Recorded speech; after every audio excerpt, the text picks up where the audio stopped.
मागच्या कित्येक वर्षापासून आदिवासी समाजाला वाऱ्यावर सोडून देण्याच्या साठी त्यांनी आज काँग्रेस पक्षाचा राजीनामा दिला। आणि मी आज अतिशय आनंदाने सांगू इच्छितो की सन्माननीय बावनकुळे साहेबांच्या हस्ते उपस्थितीमध्ये त्यांचा भाजपामध्ये प्रवेश होता। मी विनंती करतो बावनकुळे साहेबांना की त्यांनी त्यांचं पक्षामध्ये स्वागत करावं।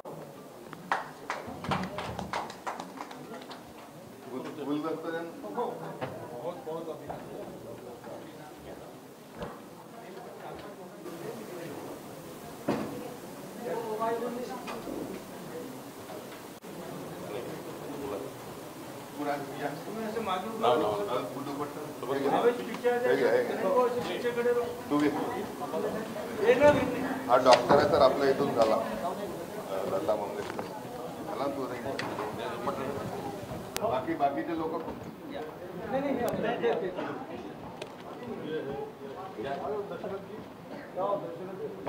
उनके नाम नाम दे दे सर जी।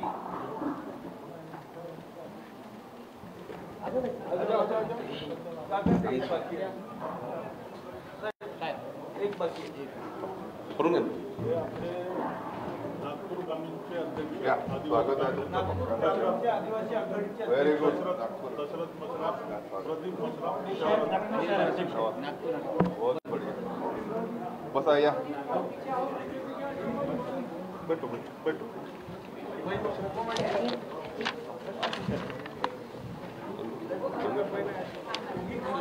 नीचे ऊपर नंद बोला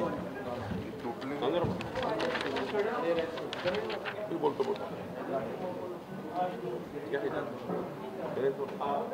आज या ठिकाणी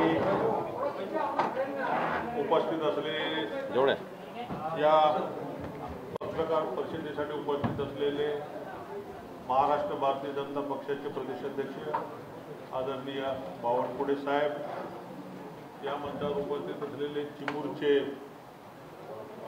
आमदार आदरणीय किर्तीकुमार बांगडे साहेब, या ठिकाणी उपस्थित असलेले माजी आमदार आदरणीय देशमुख साहेब आणि आमच्या आदिवासी काँग्रेसचे नागपूर शहरचे अध्यक्ष प्रदीपजी मसराम, ग्रामीणचे नागपूर आदिवासी काँग्रेसचे अध्यक्ष दशरथजी मसराम, अनिलजी मरसकोले आणि उपस्थित संपूर्ण पत्रकार बंधूंनो, मी महाराष्ट्र प्रदेश आदिवासी काँग्रेसचा प्रदेश अध्यक्ष आणि या पदाच्या माध्यमातून मी पूर्ण महाराष्ट्रामध्ये आदिवासी समाजाला काँग्रेस पक्षाशी जोडण्याचा प्रयत्न केला। काही प्रमाणात मी यशस्वी झालो आणि आदिवासीसाठी राखीव असलेलं गडचिरोली चिमूर हा लोकसभा क्षेत्र हा मानव विकासाच्या निर्देशांकाच्या बाबतीमध्ये अतिशय मागासलेला दुर्गम आकांक्षित मतदारसंघ म्हणून ओळखला जातो। त्या ठिकाणी मी मागच्या 2014 मध्ये वातावरण काँग्रेस पक्षाच्या विरोधात असताना सुद्धा पक्षाने जबाबदारी दिली, मी लढवली, 3 लाख मतं मला मिळाली। पुन्हा 19ला सुद्धा मी ती लोकसभा लढवली। त्या 5 वर्षाच्या काळामध्ये मी काम केलं जिल्हाध्यक्ष म्हणून आणि 1,42,442 मतं ही 14 पेक्षा 19ला जास्त मिळाली। आणि त्यानंतर सुद्धा मला 14 मध्ये लोकसभा लढवल्यानंतर मी सिटिंग MLA असताना सुद्धा मला विधानसभेची सीट दिली नाही। महाराष्ट्रातील सगळे लोक पडले, फक्त 2घेच निवडून आले, बाकी जे पडले होते त्यांना विधानसभेची दिली, मला दिली नाही। तरी मी कुठल्याच प्रकारचा काही रोष व्यक्त केला नाही, सतत काम करत 19ला सुद्धा 1,42,000चं मताधिक्य वाढल्यानंतर सुद्धा त्या ठिकाणी विधानसभेची मला तिकीट दिली नाही। नाना पटोले साहेब सारखे पडले, अशोकराव चव्हाण साहेब पडले, सुशीलकुमार शिंदे साहेब पडले, त्यांना विधानसभेची तिकीट दिली पण मला दिली नाही। आणि 14 आणि 19च्या विधानसभेमध्ये बाहेर क्षेत्रातील महिला उमेदवार दोन्ही त्यांना दिलं आणि त्या बाहेरच्या असल्यामुळे पराभूत झाल्या। त्यानंतर मी सतत काम करत राहिलो ना। आता जे लोकसभा क्षेत्र आहे त्याच्यामध्ये वातावरण अतिशय चांगलं असताना, फेवरेबल असताना आता फक्त बाहेर जिल्ह्यातील जो काही उमेदवार आहेत त्यांनी त्या ठिकाणी दिलं. तर आमचं म्हणणं हेच होतं की आम्ही इथं काम करतो, आम्ही स्थानिक आहोत, आमचे प्रश्न आम्हाला माहीत आहे, आम्हाला ते प्रश्न सोडवायचे आहेत. अशी मेहनत करत असताना सुद्धा तुम्ही फक्त बाहेरवाल्यांकडे पैसे जास्त आहेत, तुमच्याकडे पैसे नाही म्हणून जर उमेदवारी तुम्ही आम्हाला देत नसाल तर हा कुठेतरी काँग्रेसमध्ये जो गोरगरीब माणूस कार्यकर्ता स्वतःच्या पैशांनी काम करतो आहे, पक्ष वाढवण्याचं काम करतो आहे, त्याच्यावर हा अन्याय आहे. हा अन्यायाच्या विरोधामध्ये म्हणून आम्ही जर प्रदेश अध्यक्ष आदिवासी काँग्रेसचं याला जर न्याय मिळू शकत नसेल काँग्रेसमध्ये तर सर्वसामान्य आदिवासींना मी काय न्याय देऊ शकू. म्हणून या सगळ्या बाबीचा विचार करून मी आज प्रदेश आदिवासी काँग्रेसच्या अध्यक्षपदाचा राजीनामा दिलेला आहे. आणि मला जे योग्य प्रकारचं वाटेल कार्यकर्त्यांसोबत चर्चा केलेली आहे. जी लोक आम्हाला संधी देतील, विकास करण्याची संधी देतील, आज त्या भागामध्ये मोठ्या प्रमाणामध्ये गरिबी आहे, बाकीचे वेगवेगळे प्रश्न आहेत आणि त्यामुळे जो पक्ष आम्हाला ती संधी देईल त्या पक्षामध्ये आम्ही काम करण्याचं ठरवलं. सोबतच संपूर्ण महाराष्ट्रातील आदिवासी काँग्रेसचे जे जिल्हाध्यक्ष आहेत त्यांना आदिवासी काँग्रेसच्या लोकांना जिल्हा काँग्रेस कमिटीचे लोक कधीही महत्त्व देत नाही, त्यांना विचारत नाही. ते फक्त आदिवासी लोक आमच्या पाठीमागे येत राहतील अशा प्रकारची भूमिका हे घेत असतात. आणि म्हणून त्या ठिकाणी आम्हाला न्याय मिळावा, आम्ही सुद्धा या लोकशाही प्रवाहामध्ये येऊन आमचा विकास आम्ही साधावं, आमचं कोणीतरी कॉग्निझन्स घ्यावं, आमचं तेवढंच सहभाग. आज या विदर्भामध्ये 10 लोकसभा क्षेत्रामध्ये 24 लाख आदिवासीची लोकसंख्या. या 24 लाख आदिवासी लोकसंख्यामध्ये जे मेजॉरिटी कास्ट आहेत त्याच्यातले त्या लोकांना डावलून ते वेगळ्या प्रकारचं एक उमेदवारी दिली. त्यामुळे आम्हाला न्याय मिळाला नाही आणि म्हणून आम्ही या पक्षाचा राजीनामा. आणि आज आदरणीय देवेंद्रजी फडणवीस साहेब, बावनकुळे साहेब यांच्याशी चर्चा झाली. त्यांनी म्हटलं की आम्ही खंबीरपणे तुमच्या गडचिरोली जिल्ह्याच्या विकासासाठी आपल्या पाठीमागे राहू. आदरणीय देशामध्ये मोदीजीच्या नेतृत्वामध्ये विकासाचं एक मॉडेल तयार झालेलं आहे.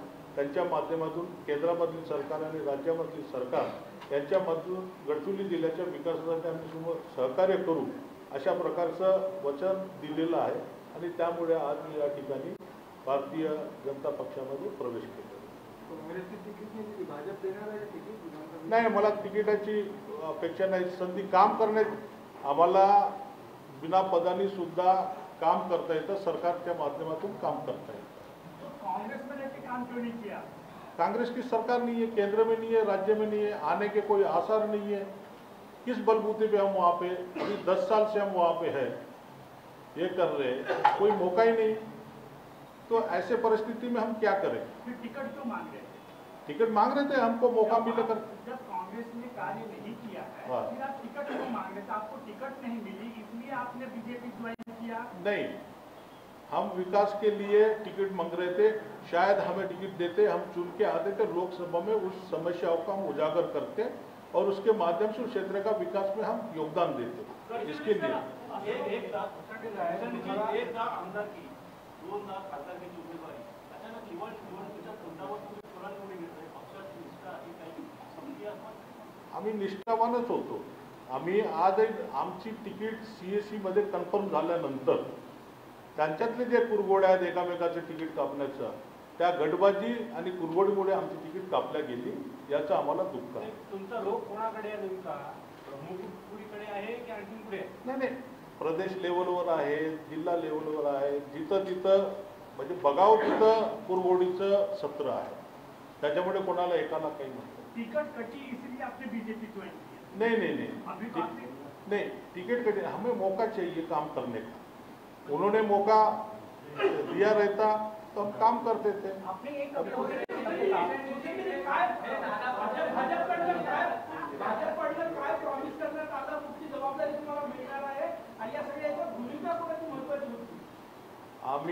आम्हाला दुःख एवढं वाटतं जेव्हा आमचा आदिवासी माणूस एखादा मुलगा मरण पावला, त्याला मोटरसायकलवर घरापर्यंत डेड बॉडी न्यावं लागतं, त्याचं दुःख आम्हाला होतं. हे ते चित्र तिथं आहे. ते चित्र बदलवण्याची संधी आम्हाला भारतीय जनता पक्षाच्या माध्यमातून मिळण्याचं शब्द दिलेला आहे, आश्वासन दिलं.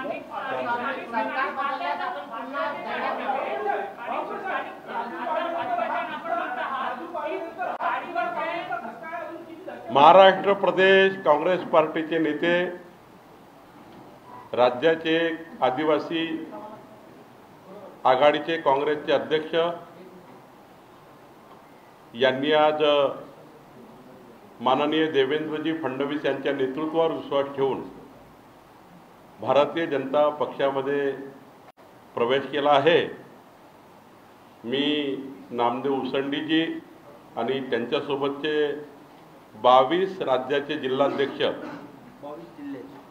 22 जिल्ह्याचे आदिवासी आघाडीचे काँग्रेसचे अध्यक्ष यांचाही त्यांनी माझ्याकडे आज पक्षप्रवेशाकरता विनंती केली आहे.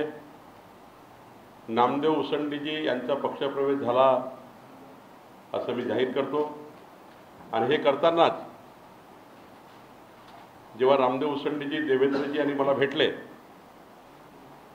त्यांनी स्पष्टपणे कुठल्याही तिकीटची अपेक्षा न करता विधानसभा, लोकसभा आणि कुठली, त्यांनी एकच वाक्य आमच्यासमोर मांडलं, मोदीजींनी गॅरंटी घेतली आहे विकसित भारताची. मोदीजींच्या विकसित भारताच्या गॅरंटीवर आणि आदिवासी समाजामध्ये न्याय मिळवून देण्याकरता मोदीजी ज्या पद्धतीने काम करतायत, आदिवासी समाजाला, समाजाच्या शेवटच्या गरीब माणसाला न्याय मिळण्याकरता, आणि विशेषतः गडचिरोली जिल्ह्याचे पालकमंत्री देवेंद्रजी असल्यामुळं देवेंद्रजीच्या माध्यमातून मोठ्या प्रमाणावर गडचिरोली जिल्ह्याचे उद्योग, तिथे असलेली बेरोजगारी, आणि माननीय देवेंद्रजींनी आज बघितलं असाल की पुढच्या 10 वर्षात गडचिरोली हा महाराष्ट्रामध्ये जसं शेवटचा जिल्हा म्हणतो पहिला नंबरचा जिल्हा विकसित होईल असा शब्द नामदेव उसंडी आणि सर्व आदिवासी समाजाला, बंधू भगिनीला दिला. नामदेव उसंडीने मला हेही म्हटलं, सांगताना ते राहून गेलं, की माननीय प्रधानमंत्री मोदीजींनी आदिवासी समाजातील एक शिक्षक महिला आमच्या भगिनीला, द्रौपदी मुर्मूजीला देशाचं राष्ट्रपती पद आणि त्या पदावर बसवण्याकरता मुख्य भूमिका माननीय मोदीजींनी त्या ठिकाणी केली. आणि त्यामुळं तोही एक आदिवासी समाजामध्ये एक सकारात्मकता त्या ठिकाणी आहे आणि त्यामुळं मोठ्या प्रमाणावर पक्षप्रवेश होत आहे. आपण बघितलं असाल, राहुल गांधीची भारत जोडो यात्रा सुरू झाली. नंदुरबारमध्ये जेव्हा आली तेव्हा नंदुरबारचे 5 वेळा आमदार असलेले, तिथले पालकमंत्री असलेले, मंत्री असलेले पद्माकर वडवी यांचा भाजपमध्ये पक्षप्रवेश झाला. आज आदिवासी समाजातले मोठे नेते, ज्या विदर्भामध्ये, पूर्व विदर्भामध्ये समाजाच्या घराघरापर्यंत त्यांचा कनेक्ट आहे, असे नामदेव उसंडीचे आज पक्षप्रवेश करत आहे. काँग्रेसची हालत तर इतकी खराब झाली आहे, सिटिंग आमदार काँग्रेस पक्ष सोडून शिवसेनेत गेले आहेत. खरं तर आत्मपरीक्षणाची गरज आहे केंद्रीय काँग्रेसच्या नेतृत्वाला आणि राज्याच्या नेतृत्वाला. आणि उसंडींनी हे सांगितलं की एखाद्या कार्यकर्त्याचं मोजमाप हे पैशावर होऊ शकतं, पैसे नाही म्हणून त्याला तिकीट मिळत नाही. ही जी काँग्रेसची परिस्थिती आहे ती त्यांनी मांडली आहे. मी आपल्याला जाणीवपूर्वक सांगेल, नामदेव उसंडीच्या नेतृत्वाला भारतीय जनता पार्टी ही उंची देईल. नामदेव उसंडीचे जे स्वप्न आहे गडचिरोली जिल्ह्याच्या विकासाचे, ते स्वप्न देवेंद्रजींच्या नेतृत्वात पूर्ण होतील. मोदीजींच्या गॅरंटीवर विकसित भारताचा संकल्प करण्याकरता आमचे नेते, अशोक नेतेजी ज्यांना उमेदवारी मिळाली आहे, त्यांची उमेदवारी ते मोठ्या प्रमाणावर उचलून धरतील. आणि मला विश्वास आहे की नामदेव उसंडींच्या सहकार्याने, देवेंद्रजींच्या नेतृत्वात, मोदीजींच्या गॅरंटीवर अशोक नेते हे आतापर्यंतचा सर्व इतिहास मोडतील. मी आजच गडचिरोली जाऊन आलो आहे. मला वाटतं हा जो पक्षप्रवेश आहे हा भारतीय जनता पार्टीला मजबूती देणारा आहे, पक्षाचं संघटन मजबूत करणारा आहे, आदिवासी समाजामध्ये न्याय म्हणून देणारा पक्षप्रवेश आहे. या पक्षप्रवेशाने पक्ष आमचा मजबूत होतो आहे. आणि मी पुन्हा आपल्या माध्यमातून तमाम जनतेला, नागरिकांना विनंती करेल की 2024चा देश 2024 ते 29 या काळामध्ये मोदीजींनी देशाची तिसरी आर्थिक महासत्ता भारत बनेल ही जी गॅरंटी दिली आहे, मोदीजींच्याच गॅरंटीला, संकल्पाला साथ देण्याकरता जो जो पक्षामध्ये येईल, जो जो पक्षात येईल त्याला आम्ही आमचं दुपट्टा दाखवून स्वागत करू. आणि या विकसित महाराष्ट्राकरता, विकसित भारताकरता सर्वांची साथ घेऊ. जेवढे जेवढे लोक आमच्याकडे येतील त्या सर्वांना आमच्या पक्षामध्ये योग्य स्थान देऊ, हे आपल्या माध्यमातून सांगतो आहे. माझा तुम्हाला एक प्रश्न आहे की तुम्हाला एक प्रश्न आहे की सभी आदिवासी के आहात, कहना है कि कांग्रेस के विधायक को, नागपुर के ग्रामीण के विधायक को आप लोग ने प्रलोभन देकर दूसरी पार्टी में लिया और विधायकों को, नेताओं को प्रलोभन देकर बीजेपी या शिवसेना में प्रवेश कराया जा रहा है, ऐसा कांग्रेस के प्रदेश अध्यक्ष ने आरोप लगाया. आणि सर्व तुमच्याकडे उमेदवार नाही, सर्व तुमच्या पक्षातले घेतलेले उमेदवार हिंदी में कहिए, हिंदी में असं एक आरोप. कहा गया है कि दूसरों के यहाँ से चीजें लाते और अपना घर सजाते और अपना कह के डिक्लेयर करते हैं. प्रलोभन शब्द इस्तेमाल किया गया है. इस देश में विकसित भारत का संकल्प को साथ देने के लिए, मोदी जी को साथ देने के लिए पूरा देश खड़ा हो रहा है. और ऐसे में कांग्रेस पार्टी के विधायक रहे, जैसा राजू पारवे जी है, नामदेव उसेंडी जी पूर्व विधायक है, पद्मा करवड़वी जी जैसे पूर्व विधायक है, और आगे भी आएंगे, अशोक चौहान जी आए पार्टी में. देखिए, ये उनको आत्मपरीक्षण करना है. अपने जीवन जिन्होंने कांग्रेस में पूरा दिया, समर्पण किया है, ऐसे लोगों को नहीं संभाल पा रहे हैं.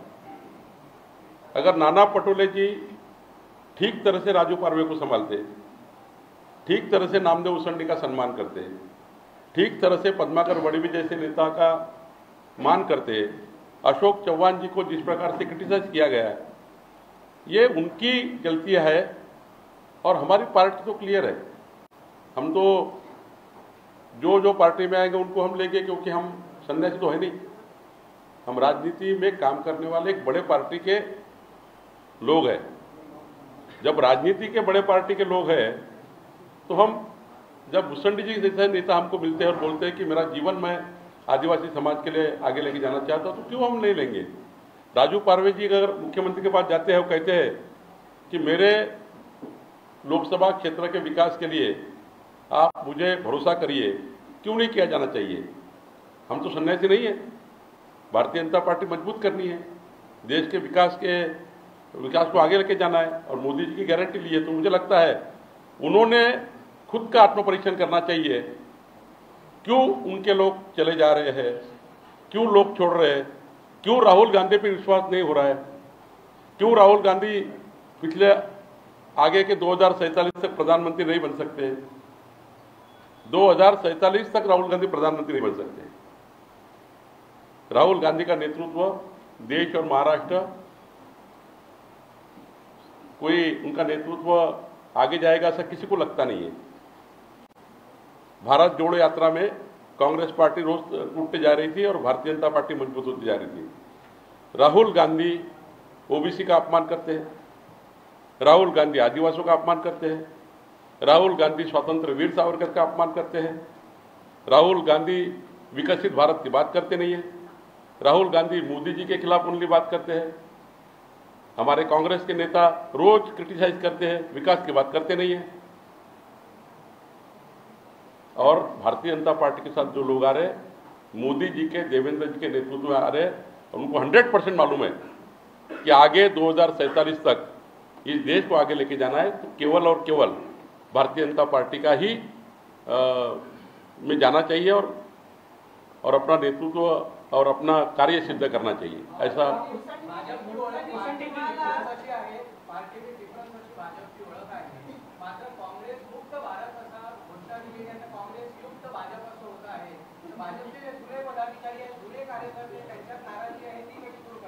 मी आपल्याला सांगतो की कोणीही कार्यकर्ता आमचा नाराज होत नाही. आमच्याकडे स्पेस आहे, आमच्याकडे मान आहे, आमच्याकडे सन्मान आहे, आमच्याकडे मोदीजी आहे, आमच्याकडे देवेंद्रजी आहे, आमच्याकडे नितीनजी आहे, आमच्याकडे छाया आहे. सर्वांना सोबत घेऊन घेण्याची भावना आहे, सर्व समाजाला सोबत देण्याची भावना आहे. आणि त्यामुळं देखिए उन्होंने इतना जीवन कांग्रेस पार्टी में देकर समाज की सेवा करने का प्रयास किया, और जब वो लेवल का नेतृत्व आता है, वो नेतृत्व को हम डाउन रखेंगे? ऐसा कैसे सोच सकते आप? 50-60 वर्षापासून ज्यांनी भाजपात काम केलं आहे त्या भारतीय जनता पार्टी के कार्यकर्ताओं को ही न्याय मिला है, लेकिन अगर उस लेवल का नेतृत्व पार्टी में आता है तो उसका भी सम्मान करना चाहिए. ऐसा नहीं है, राजनीति में कोई पुराना नया नहीं होता है. राजनीति का अनुभव, राजनीति का समाज का आखिरी आदमी के लिए काम, यही महत्वपूर्ण होता है. नए पुराने की कोई भी बात पार्टी में नहीं होती है. नया कार्यकर्ता भी होगा. नामदेव उसेंडी भी आए तो नामदेव उसेंडी के जीवन देखिए, आपने पढ़ा होगा. एक डॉक्टर व्यक्तिमत्व है, पूरा जीवन उन्होंने डॉक्टर छोड़ के समाज के लिए काम किया है. कितना बड़ा उनका एजुकेशन, उनका बेटा MBBS अभी हुआ है. तो ऐसे लोग जब आते हैं तो ये समाज के लिए हितकारी होते हैं. उसंडे साहेब, माझा एक तुम्हाला एक प्रश्न आहे. तुम्ही आदिवासीचं नेतृत्व केलेलं आहे. उसंडे साहेब, तुम्ही अमरावतीमध्ये लवकरच उमेदवार जाहीर होईल आणि 4 तारखेला आम्ही अमरावतीचा नामांकन दाखल करणार आहोत. उसंडे साहेब, माझा एक तुम्हाला एक प्रश्न आहे.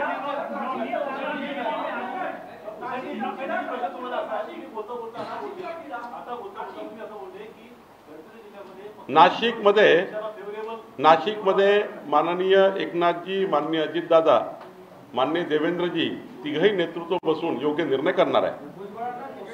माझा एक प्रश्न आहे तुम्हाला.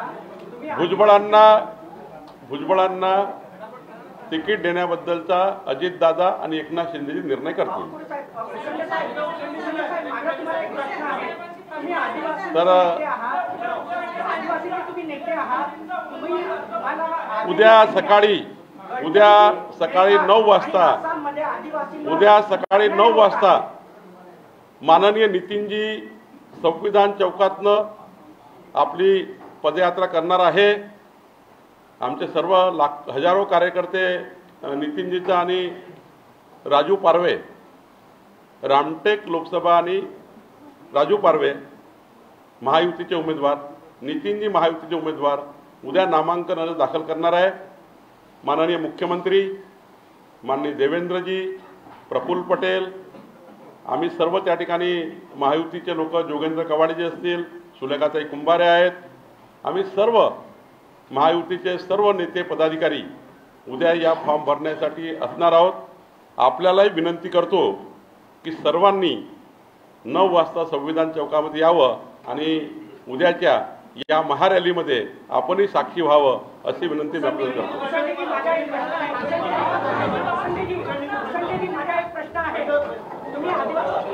प्रश्नाचं उत्तर